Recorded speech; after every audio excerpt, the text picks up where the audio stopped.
नमस्कार। आज हम एक ऐसे पॉलिटिकल तूफान की बात करने वाले हैं जिसने दशकों पुरानी धारणाओं को बिल्कुल जड़ से उखाड़ दिया। हम बात कर रहे हैं पश्चिम बंगाल के 2026 के उन ऐतिहासिक चुनाव परिणामों की जिसने सबको हैरान कर दिया। जब भी हम भारतीय राजनीति में किसी बड़े भूकंप या बदलाव की बात करेंगे ना, तो ये पल हमेशा याद रखा जाएगा। आज के इस विश्लेषण में हम समझेंगे कि कैसे एक जमीन से जुड़ा नेता सत्ता के बिल्कुल शीर्ष तक जा पहुंचा। तो चलिए इसकी गहराई में चलते हैं। 2026 के चुनाव का ये वो नाटकीय क्लाइमैक्स था जिसकी शायद ही किसी ने कल्पना की थी। मतलब सोचिए, जिस इंसान ने कभी वामपंथी शासन के खिलाफ टीएमसी को गांव-गांव तक पहुंचाया, वही शख्स कोलकाता के राजभवन में पश्चिम बंगाल के पहले बीजेपी मुख्यमंत्री के रूप में शपथ ले रहा था। राजनीति में सच में कोई भी समीकरण स्थायी नहीं होता। ममता बनर्जी का सबसे भरोसेमंद सिपासलार ही उनका सबसे बड़ा राजनीतिक प्रतिद्वंदी बनकर उभरा। राजनीति में एक पॉलिटिकल जगरनॉट या राजनीतिक बाहुबली का मतलब होता है एक ऐसी विशाल और अजेय शक्ति जो अपने रास्ते की हर चीज को हटा दे। और ये जीत सिर्फ सत्ता का बदलना नहीं थी, ये एक बहुत बड़ा वैचारिक बदलाव था। दशकों तक श्यामा प्रसाद मुखर्जी की जिस विचारधारा को बंगाल की राजनीति में बाहरी कहकर खारिज किया गया था, 2026 आते आते वही विचारधारा राज्य की मुख्य धारा बन चुकी थी। भाग 1, अपना आधार बनाना। आखिर ये सब शुरू कैसे हुआ?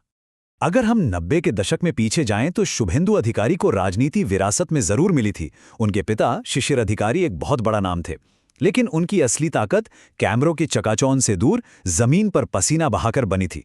90 के दशक का बंगाल आज के बंगाल से काफी अलग था। उस समय मेदिनीपुर और आसपास के इलाकों में सीपीएम का ऐसा खौफ था कि विपक्ष में खड़ा होना भी अपने आप में खतरे से खाली नहीं होता था। उन्होंने सिर्फ मंचों से बड़े बड़े भाषण नहीं दिए, उन्होंने छात्र राजनीति से शुरुआत की, बूथ स्तर पर काम किया और स्थानीय युवाओं को बिना डरे संगठित किया। उन्होंने लोगों की रोजमर्रा की तकलीफों को सुना। चलिए आगे बढ़ते हैं और देखते हैं कि ये कैसे एक बड़े रूप में बदलता है। भाग 2, नंदीग्राम की अग्नि परीक्षा। उस वक्त एक बात बहुत गूंज रही थी कि ये सिर्फ एक राजनीतिक मुद्दा नहीं है, बल्कि घर, जमीन और अस्तित्व का सवाल है। 2007 का वो दौर याद कीजिए जब नंदीग्राम में इंडस्ट्रियल प्रोजेक्ट के लिए जमीन अधिग्रहण की बात सामने आई थी।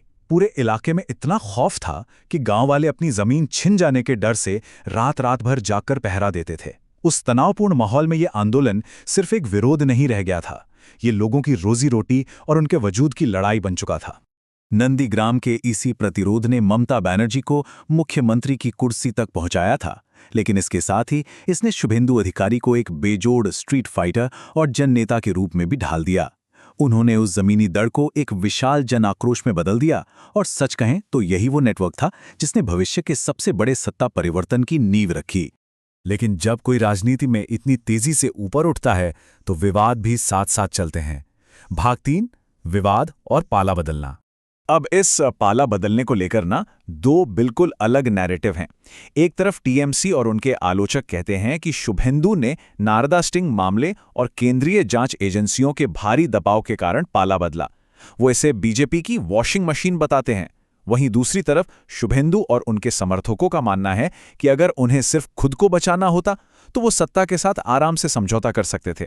उनके मुताबिक ये पूरी व्यवस्था और भ्रष्टाचार के खिलाफ एक सैद्धांतिक लड़ाई थी। तो सवाल ये उठता है, क्या ये सच में विचारधारा का बदलाव था या फिर जांच एजेंसियों से बचने की कोई सोची समझी राजनीतिक चाल? ये एक ऐसा सवाल है जिसका जवाब शायद इन दोनों दावों के बीच में कहीं छिपा है और इस पर विचार करना बहुत दिलचस्प है। खैर, वापस आज पर आते हैं और देखते हैं कि ये सब हुआ कैसे। भाग 4, अजय होने का मिथक तोड़ना। और ये साफ तौर पर दिखाता है कि 2026 की ऐतिहासिक जीत यूं ही हवा में नहीं मिली। लंबे समय तक माना जाता था कि ममता बनर्जी की सत्ता को हिलाना नामुमकिन है, लेकिन शुभेंदु अधिकारी की रणनीति तृणमूल के इंफ्रास्ट्रक्चर से कहीं ज्यादा जमीनी थी। उन्होंने केवल बड़ी रैलियां नहीं की, बल्कि बंगाल की जनता की जो एक राजनीतिक थकान थी उसे बहुत अच्छे से समझा। उत्तर बंगाल और जंगल महल जैसे इलाकों में बूथ स्तर का प्रबंधन और वहां के जातीय समीकरणों को उन्होंने बहुत गहराई से पकड़ा। पर एक विशाल सत्ता को उखाड़ फेंकना तो सिर्फ आधी लड़ाई है। असली परीक्षा अब शुरू होती है। भाग 5, ताज का बोझ। अब जनता की उम्मीदों का पहाड़ बहुत बड़ा है। चुनाव जीतने के बाद जनता केवल नारों से खुश नहीं होती, उन्हें अब रोजगार चाहिए। वो चाहते हैं कि राज्य से जो उद्योग बाहर गए हैं वे वापस लौटें। और सबसे बड़ी बात, वो जो पुरानी कैडर कल्चर और राजनीतिक हिंसा है, लोग उससे शांति चाहते हैं। बंगाल के लोग केवल एक नया नेता नहीं, बल्कि आर्थिक पुनरुद्धार और एक सुरक्षित माहौल मांग रहे हैं। और इसी बीच उनके पहले ही दिन के एक बयान ने नई बहस छेड़ दी है। सबका साथ सबका विकास नहीं, जो हमारे साथ उनका विकास। विपक्ष ने इस पर काफी कड़ी प्रतिक्रिया दी है और इसे गहरे ध्रुवीकरण का संकेत बताया है। अब ये बयान स्वाभाविक रूप से ये सवाल उठाता है कि क्या नई सरकार पूरे राज्य को एक साथ लेकर चलेगी या फिर राजनीतिक दूरियां और ज्यादा बढ़ेंगी। और यहीं असली चुनौती खड़ी होती है। आखिरकार इतिहास हमेशा ये याद रखता है कि आपने क्या बदला, सिर्फ ये नहीं कि आप जीते कैसे। मुख्यमंत्री तो पूरे प्रदेश का होता है ना। अब शुभेंदु अधिकारी की सबसे बड़ी परीक्षा यही है कि क्या वे सच में वास्तविक सुधार लाएंगे या फिर उसी ताकतवर और दबाव वाली व्यवस्था की नकल करेंगे जिसके खिलाफ लड़कर वो यहां तक पहुंचे हैं। तो हम आपको इस एक बड़े सवाल के साथ छोड़ते हैं। आने वाला वक्त केवल उनकी सरकार का नहीं, बल्कि उनकी पूरी राजनीतिक विरासत का फैसला करेगा। इतिहास उन्हें किस रूप में याद रखेगा?